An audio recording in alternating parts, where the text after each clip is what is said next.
మామిడి రైతులకి farming consultant ఛానల్కి స్వాగతం సుస్వాగతం. అయితే గత వీడియోలో మనం అనుకున్నాం కదా, ఈ కల్టార్ అసలు వాడాలా వద్దా, వాడితే ఏంటి సమస్య అనే వివరాలని ఈ వీడియోలో తెలుసుకుందాం. అసలు కల్టార్ రైతులు ఎట్లా వాడుతున్నారు, ఏ విధంగా వాడాలి అనే పూర్తి ఇన్ఫర్మేషన్ అనేది ఈ వీడియోలో మీకు నేను తెలియజేస్తాను. ముందుగా నా పేరు మాధవరావు, ఫార్మింగ్ కన్సల్టెంట్ని. గత 10-15 సంవత్సరాలుగా నేను 10 సంవత్సరాలు ఎఫ్ఆర్ఎస్లో వర్క్ చేశాను. ఇప్పుడు ప్రైవేట్గా ఒక 5-6 ఇయర్స్గా నేను కన్సల్టేషన్ ఇస్తూ ఉన్నాను రైతులకి. సో ఇప్పుడు మీకు అందరికీ ఉన్న డౌట్ ఏంటంటే, కల్టార్ అసలు వాడాలా వద్దా, అసలు కల్టార్ వాడితే ఏ చెట్లకి వాడాలి, ఇలాంటి విషయాన్ని మనం ఈ వీడియోలో క్లియర్గా తెలుసుకుందాం. మొదటగా కల్టారు ఏ చెట్లకి వాడాలి, ఎలా వాడాలి అనేది కూడా క్లియర్గా మనం ఎక్స్ప్లెయిన్ చేద్దాం. ఫస్ట్ కల్టార్ ఎప్పుడు వాడాలి, ఇవి అన్నీ మీకు క్లియర్గా తెలుసుకుంటే చాలా బాగుంటుంది. సో కల్టార్ వాడే విధానం ఏంటనేది నేను ఎక్స్ప్లెయిన్ చేస్తాను. కల్టార్ ఎప్పుడు వాడాలి, ఎలా వాడాలి అనేది ఫస్ట్ మనం తెలుసుకుందాం. కల్టార్ అసలు వాడాలా వద్దా అనేది కూడా మనం తెలుసుకుందాం. అసలు కల్టార్ అనేది 25 సంవత్సరాల నుండి అంతకంటే ఎక్కువ ఉన్న వయసు ఉన్న మొక్కలకి వాడడానికి మీకు అవకాశం ఉంది. రెండవది, ఎక్కడైతే తోటలో కాపు రాదో వాళ్ళు వాడుకోవడానికి అవకాశం ఉంది. సో అట్లా మీరు ఈ కల్టార్ని వాడుకునే అవకాశం. రెండవది, ఆ కల్టారు వాడే పద్ధతి ఏ విధంగా ఉందంటే, చెట్టు మొదలు నుంచి 1.5 ఫీటు అంత దూరంలో మనం కొలాటరల్ డ్రెంచింగ్ అంటే గడ్డపారతో పాదులు వేసి అట్లా చుట్టూ ఒక 7 నుంచి 8, 10 అట్లా పాదులు వేయాలి. ఆ వేసి అందులో మనం ఈ యొక్క కల్టారు, ఇప్పుడు చెట్టుకి మొదలు నుండి ఆకు ఎక్కడ వరకు వచ్చిందో అక్కడ వరకు మనం టేప్ బట్టి కొలుచుకోవాలి. మళ్ళీ ఇక్కడ నుంచి అంటే ఒక హాఫ్ అయిపోయింది, సెకండ్ హాఫ్లో కూడా ఆ టేప్ పట్టుకొని, లేదంటే ఈ చివరన ఆకును ఆ చివరన చెట్టుకి అటు వరకు పోతే దాన్ని మనం డయామీటర్ అంటాం. ఆ డయామీటర్ ఎంత వస్తుంది, ఎన్ని మీటర్లు వస్తుంది, మెయిన్గా ఇక్కడ గుర్తుంచుకోవాల్సింది మీరు మీటర్స్. 24 ఫీట్లు అంటే మనం 8 మీటర్లు. ఆ 8 మీటర్లకి మనం ఎంత వాడాలి, కేవలం 8 × 3 ml అంటే 24 ml మాత్రమే ఒక చెట్టుకి మీరు ఆ కల్టార్ అనేది మీరు వాడుకునే అవకాశం ఉంది. అట్లా ఈ కొలాటరల్ డ్రెంచింగ్ ద్వారా వాడచ్చు. ఇంకో పద్ధతి ఏంటి,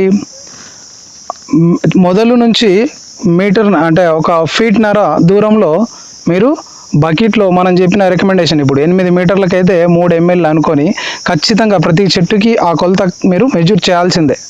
అట్లా మెజూర్ చేసినాకనే ఆ కొలత ప్రకారమే ఒక బకెట్లో 10 లీటర్లు అయినా సరే, ఆ 10 లీటర్లు కేవలం ఎంత పడాలి, 24 ml పోసుకొని అక్కడ మొత్తం మంచిగా తడుపుకోవాలి. ఇది పోసే ముందు మీకు నీటి తడి ఎలా ఉండాలి, లైట్ పదన ఉండాలి, అంటే మామూలు పదన ఉండాలి చెట్టుకి. తర్వాత పోసిన తర్వాత 24 గంటలు గడిచిన తర్వాత మీరు అప్పుడు మంచి తడి ఇవ్వండి. సో ఇది కల్టార్ వాడే వాళ్ళకి కండిషన్, ఇది ఖచ్చితంగా ప్రతి రైతు మీరు గుర్తుపెట్టుకోవాలి. సో నెక్స్ట్ వచ్చేసి, ఇంకా చాలామందికి అసలు ఇది వాడాలా, వాడితే ఏంటి ప్రాబ్లం అనేది మనమైతే ఒక విషయం క్లియర్గా చెప్పేస్తాం. 25 సంవత్సరాలు అంతకంటే పైబడిన మొక్కలకి మనం వాడొచ్చు అనేది. రెండవది, ఎక్కడైతే మీకు అసలు కాపు రాకుండా ఇబ్బంది పడుతున్నటువంటి తోటల్లో మీరు వాడొచ్చు అనేది సెకండ్ పాయింట్ కూడా చెప్పాము. ఇక థర్డ్ పాయింట్, మేము వాడతాం అనుకుంటే, సో మరి ఈ కల్టార్ అనేది మీకు ఏ విధంగా మొక్కని పై వర్క్ చేస్తుంది అనేది మనం తెలుసుకుందాం. అది ఎలా అంటే, ఫస్ట్ మనం కల్టార్ ఇచ్చిన వాళ్ళకి మొక్క అంతా కూడా గ్రోత్ ఆపేస్తుంది. ఎందుకు ఆపుతుంది అంటే, దాంట్లో మనము మొక్కలో జిబ్బరిలిన్ అనే ఒక హార్మోన్ ఉంటుంది. అది రిలీజ్ అయితేనే మొక్క కొత్త ఆకులు రావడం, కొత్త ఎగురులు రావడం, మొక్క ఎదుగుదల అనేది ఉంటుంది. సో ఆ జిబ్బరిలిన్ని మనం ఆపడం వల్ల, ఈ కల్టార్ ఇచ్చినప్పుడు అది ఆపేస్తుంది. ఆపడం వల్ల మీకు ప్రతిసారి ఈ పూత రావడానికే ట్రై చేస్తూ ఉంటుంది కల్టార్ ఇచ్చిన మొక్కల్లో. అంటే గ్రోత్ అనేది ముందుకు పోనీయకుండా గ్రోత్ని ఆపి పూత రావడానికే సపోర్ట్ చేస్తుంది. సో దీని కండిషన్ ఏంటి, ఎప్పుడు వాడాలి అంటే, పూత మనకి వచ్చే 120 రోజుల ముందు మనం ఇది అప్లై చేసుకోవాలి. దీన్ని అప్లై చేసే ముందు మీరు ఫస్ట్ మామిడి తోట అంతా కూడా కాపు అయిపోయిన తర్వాత ఒక 10 రోజులు రెస్ట్ ఇచ్చి ఎండు పుల్ల తీయటం, ప్రూనింగ్ చేసుకోవటం, ఇలా చేసిన తర్వాత మీరు ఫస్ట్ చెట్టుకు కావాల్సినంత మనం ఎక్కువ కల్టార్ వాడే వ్యక్తులు పశువుల ఎరువు ఎక్కువ ఇవ్వడానికి ప్రయత్నించాలి. ఎందుకంటే నైట్రోజన్ అనేది ఆ రూపకంగానే అంటే హ్యూమస్ మెయింటైన్ అవ్వాలి అంటే తేమ శాతం అనేది అధికంగా ఉంచేటట్టు ఉండాలి. కల్టారు వాడే రైతులు ఖచ్చితంగా ఈ విషయాన్ని పాయింట్అవుట్ చేయాలి, ఖచ్చితంగా మెయింటైన్ చేయాలి. అట్లా మెయింటైన్ చేయాలంటే ఒక్క శక్తి దేనికి ఉంది, పశువుల పేడకు మాత్రమే ఉంది, పశువుల ఎరువుకు మాత్రమే ఉంది. పశువుల గేదె పెంట ఏదైతే ఉంటుందో అది మీకు ఒకసారి వేస్తే మనందరికీ తెలిసిన విషయం ఏంటి, 3 సంవత్సరాల వరకు హ్యూమస్ అంటే తేమని మెయింటైన్ చేస్తూ ఉంటుంది. సో అట్లా మనకు తేమని మెయింటైన్ చేసేటటువంటి శక్తి ఒక పశువుల ఎరువుకే ఉంది. కాబట్టి ఆ పశువుల ఎరువుని మీరు ఇప్పుడు 25 సంవత్సరాలు అన్నాగా దాదాపు 50 కిలోల నుండి 1 క్వింటాల్ వరకు మనం ఒక చెట్టుకి అవసరం అవుతుంది. సో దాని కెపాసిటీని బట్టి అంటే ఇది రిక్వైర్మెంట్ ఖచ్చితంగా ఒక మొక్కకి. మీరు అట్లాంటప్పుడు మీరు 30 కేజెస్ ఇస్తారా, 40 కేజెస్ ఇస్తారా, కానీ అది ఇవ్వకపోతే చెట్టు అనేది స్ట్రెస్లోకి వెళ్ళిపోతుంది, అంటే వీక్ అయ్యే ఛాన్సెస్ ఉంటాయి. ఎందుకు, తేమ మెయింటైన్ అవ్వదు, తేమ మెయింటైన్ అవ్వకపోతే మొక్క వీక్ అవుతూ ఉంటుంది. సో ఇలాంటి కండిషన్స్ ఉంటాయి. సో ఇది మాత్రం రైతు చాలా జాగ్రత్తగా గమనించుకొని వీటిని వాడే ముందు ఇవైతే మెయింటైన్ చేయాలి.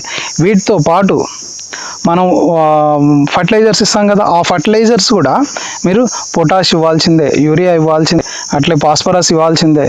ఇలా మీరు కాంప్లెక్స్ ఎరువులలో 20-20 కానీ ఇవి ఇచ్చుకోవాల్సిందే.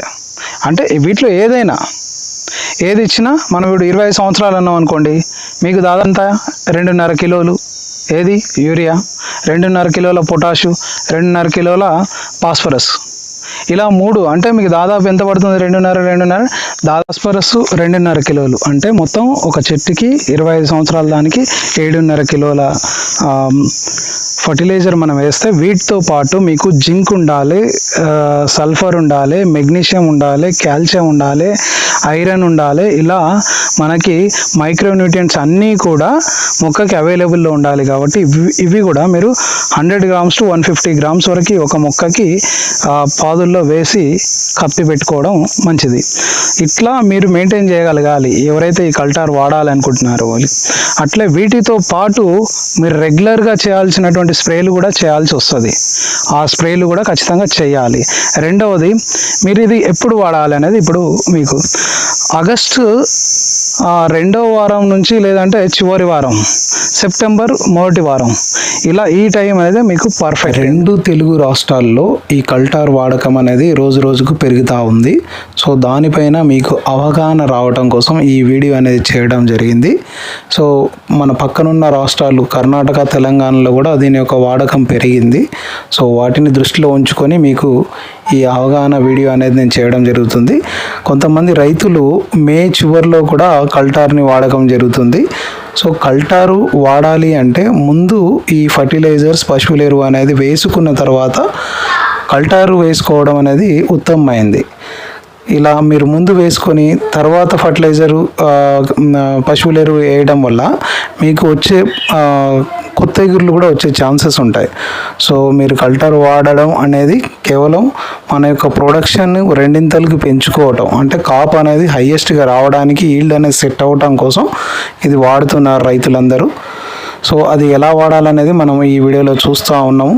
సో ప్రతి మామిడి రైతు, ఈ వీడియోని చివరి వరకు చూసిన ప్రతి మామిడి రైతుకి నా యొక్క హృదయపూర్వక ధన్యవాదాలు. మీరు ఈ వీడియో నచ్చినట్లయితే లైక్ చేయండి, షేర్ చేయండి, కమెంట్ చేయండి. నాకు తెలిసి కల్టార్ని ఏ విధంగా వాడాలి, ఎప్పుడు వాడాలి, మరి ఎంత మోతాదులో వాడాలి అనే విషయాలు తెలియని వారికి కరెక్ట్ విధానము, టైము, ఎంత మోతాదు అనేది తెలుసుకొని వాళ్ళు వాళ్ళ తోటల్లో సక్రమంగా వాడుకొని వారి యొక్క తోటల్ని పాడు చేసుకోకుండా కాపాడుకొని మంచిగా ఉండే విధంగా మనం ఈ యొక్క ఇన్ఫర్మేషన్ ఇచ్చాను. సో మీ తోటి ఫ్రెండ్స్ కానీ, మీ ఫ్యామిలీ మెంబర్స్ కానీ, ఇలా తెలిసిన ఎవరికైనా మామిడి తోట ఉంటే వాళ్ళకి షేర్ చేయండి. ఈ వీడియో చాలా ఇన్ఫర్మేటివ్. చాలామందికి తెలియని తప్పులు జరుగుతూ ఉంటాయి. సో ఆ కరెక్షన్ చేసుకోవచ్చు. దానికి తగ్గట్టుగా మీరు మీ తోటల్లో ఈ యొక్క వర్క్ని చేసుకోవచ్చు కూడా. So thank you. మరీ ముఖ్యంగా కల్టార్ వాడినటువంటి తోటల్లో మీరు వర్షాలు పడకపోయినప్పుడు మీరు వాటర్ పెట్టుకోవాల్సి వస్తుంది. ఈ తోటలకి ఏంటంటే ఎప్పుడు తేమగా ఉంచే ఉంచితేనే మీకు చెట్టు అనేది పాడవకుండా ఉండే ఛాన్సెస్ ఉంటాయి. సో అది కల్టార్ వాడే ప్రతి మామిడి రైతు కూడా వాటర్ అనేది తగ్గకుండా, ఒకవేళ వర్షాలు పడకపోతే వాటర్ ఇవ్వడం కానీ, పూతలు వస్తున్నప్పుడు కాయపడుతున్నప్పుడు ప్రతి విషయంలో కూడా మీరు తేమ అనేది మెయింటైన్ చేస్తూ ఉండాలి. ఆ మెయింటైన్ చేయకపోతే కూడా మనకు కొంచెం మొక్క వీక్ అయ్యే అవకాశాలు ఉంటాయి. సో తేమను మెయింటైన్ చేసుకుంటే కదా మంచిగా అంటే మీకు కావాల్సిన క్రాప్ సెట్టింగ్ చేయడానికి చాలా హెల్ప్ఫుల్గా ఉంటుంది.